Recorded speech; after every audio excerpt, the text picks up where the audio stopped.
Hello mga idol, dahil sobrang busy natin ay magluto na lang tayo ng simpleng ulam.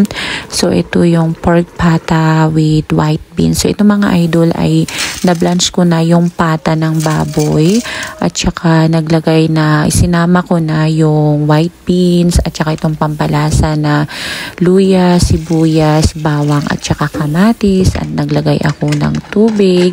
Saka ko na lang isinalang na minsanan sa pressure cooker. Nung lumambot na, saka naman ako naglagay ng pampalasa.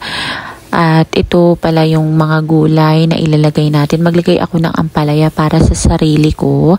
At yung petsa ay para sa mga bata. So dito pala mga idol, naglagay ako ng paminta, tsaka pinakuluan. At dito nakukulangan ako sa kamatis. Kaya naglagay ako bago ko inilagay itong bunga ng malunggay at tsaka iba pang mga gulay. At pinakuluan hanggang ito'y maluto na. So dito pala sa isang side mga idol ay doon ko inilagay itong para sa aking ampalaya. Mas madali kong makuha mamaya at hindi mahalo sa pechay ng mga bata. Lunch na tayo mga idol. This is for mommy. May sili. Tapos ito para naman sa mga bata.